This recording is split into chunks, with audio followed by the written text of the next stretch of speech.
Hello everyone, hope you all are doing great. Welcome to our YouTube channel. जैसा कि आपने देखा है कि इस वीडियो सीरीज़ में हमने सीजीपीएससी के प्रीवियस ईयर के मेंस पेपर के सॉल्यूशंस को देखा है और जहां पर हमने टॉपिक उठाया था एप्टीट्यूड। तो जी हाँ, आज इस वीडियो में हम आगे आने वाले क्वेश्चन नंबर 3 को यहाँ डिस्कस करेंगे, जो कि सीजीपीएससी मेंस के 2018 के पेपर में पेपर नंबर 4 के क्वेश्चन नंबर 3 पार्ट 2 में जो दिया हुआ है उस क्वेश्चन को यहाँ पर डिस्कस करेंगे। क्वेश्चन नंबर 1 और क्वेश्चन नंबर 2 ऑलरेडी हमने यहाँ पर उसका सोल्यूशन देखा हुआ है। अगर आपको वो टॉपिक समझना हो तो आप इस वीडियो के डिस्क्रिप्शन में जो लिंक दी हुई होगी उस लिंक से आप उस क्वेश्चन पे जा सकते हैं, उस वीडियो को आप ज़रूर देखें। तो हम कोशिश करते हैं, हमारा प्रयास होता है कि हम हर क्वेश्चन को डिटेल में समझाएं ताकि उस क्वेश्चन के साथ साथ उस क्वेश्चन का जो बैकग्राउंड है, उस क्वेश्चन का जो बेसिक्स है वो आपको क्लियर होना चालू हो जाए। तो चलते हैं अगले क्वेश्चन पे, क्वेश्चन नंबर 3 जो पेपर नंबर 4 पार्ट नंबर 2 पे था। तो क्वेश्चन इस तरह से है कि if 1.5a is equal to 0.03b then find the value of b minus a divided by b plus a। यदि 1.5a बराबर 0.03b तब b माइनस a बटे b प्लस a का मान ज्ञात कीजिए। तो ये क्वेश्चन दिया हुआ है। तो इस क्वेश्चन को बनाने के बहुत से तरीके हैं, उनमें से हम 2 तरीके यहाँ पर देखेंगे जहाँ पर हम रेशो प्रोपोर्शन के कुछ बेसिस को इस्तेमाल करेंगे। तो बढ़ते हैं सोल्यूशन की तरफ। तो सोल्यूशन कुछ इस तरह से होगा कि सबसे पहले देखिएगा यहाँ पर कि आपके सामने इस एक इक्वेशन में जो इक्वेशन लिखा हुआ है यहाँ पर 1.5a is equal to 0.03b, उस एक इक्वेशन में 2 वेरिएबल्स हैं, 2 वेरिएबल हैं जहाँ पर a और v। तो आपका एक काम है कि आप इसे कन्वर्ट कर लीजिएगा फ्रैक्शन में, मतलब भिन्नक में।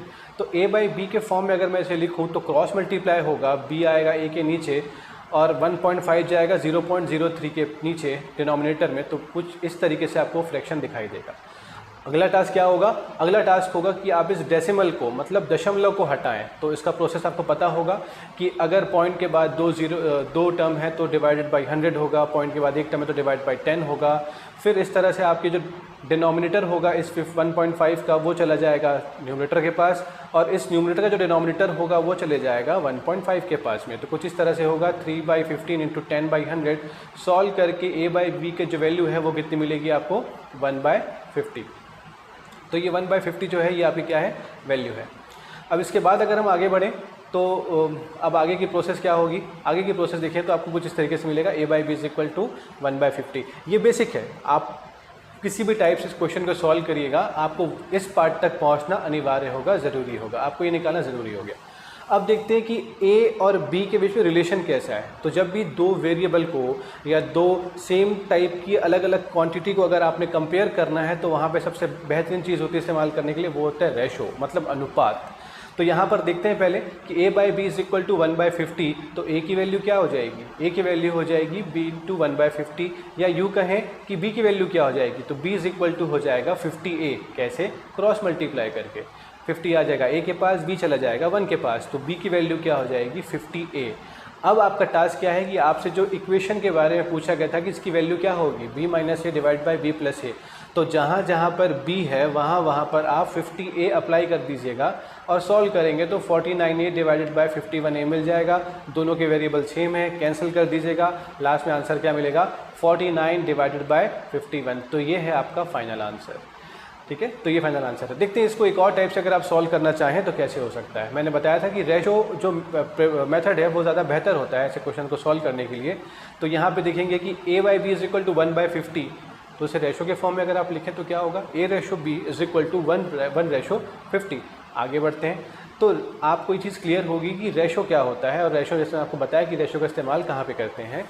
तो इसका ये मतलब नहीं होता कि a की वैल्यू हो गई है 1 और b की वैल्यू हो गई है 50।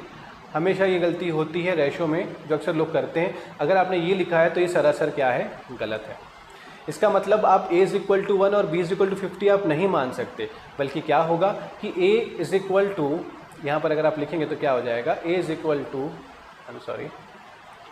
a is equal to 1x होगा और b इज इक्वल टू हो जाएगा 50x। तो ये आपने x क्यों लिखा? x एक ऐसा कॉमन वेरिएबल है, और याद रखिएगा यहाँ पर x और यहाँ पर y नहीं होगा, दोनों तरफ में सेम वेरिएबल।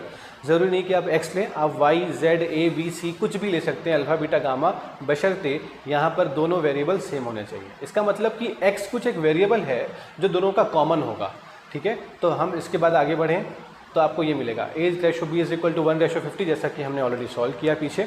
तो ए की वैल्यू क्या हो जाएगी 1x और बी की वैल्यू क्या हो जाएगी 50x। आपको ये वेरिएबल अप्लाई करना बहुत ज़रूरी है। जब हम रेशो प्रोपोर्शन का सेपरेट टॉपिक पढ़ेंगे तब आपको पता चलेगा कि ये x की वैल्यू हम यहाँ पर अप्लाई क्यों कर रहे हैं। फिलहाल आप जाएंगे अपने क्वेश्चन में, तो क्वेश्चन में क्या था, b minus a divided by b plus a का मान, इसकी वैल्यू आपको फाइंड करनी है। तो b इज इक्वल टू आपने देखा 50x है और a इज इक्वल टू है 1x, तो दोनों को b और a की जगह पर आप अप्लाई कर दें तो आपको कुछ ऐसा इक्वेशन दिखाई देगा। सॉल्व करेंगे तो ये दोनों x कॉमन वेरिएबल है, कैंसिल हो जाएंगे, आंसर आ जाएगा 49/51। तो याद रखें एक ही क्वेश्चन को सॉल्व करने का सिर्फ एक तरीका नहीं होता है, मल्टीपल वेज होते हैं। बशर्ते आपका कैलकुलेशन सही हो और आपकी अप्रोच सही हो तो आपका आंसर हमेशा हर मेथड पे सेम आएगा। तो ये था क्वेश्चन नंबर 3। इसी फ्लो में आगे बढ़ते हुए हम क्वेश्चन नंबर 4, क्वेश्चन नंबर 5 करते हुए CGPSC मेंस के सारे क्वेश्चंस को यहाँ पर हम उसका सोल्यूशन आपको प्रोवाइड करेंगे। तो अगर आपको ये वीडियो अच्छा लग रहा होगा तो ट्रेडिशन के मुताबिक आप इसे लाइक कर दें, आप इसे शेयर करें और हमारे चैनल को सब्सक्राइब करना ना भूलें। Thank you so much. Study well, God bless you.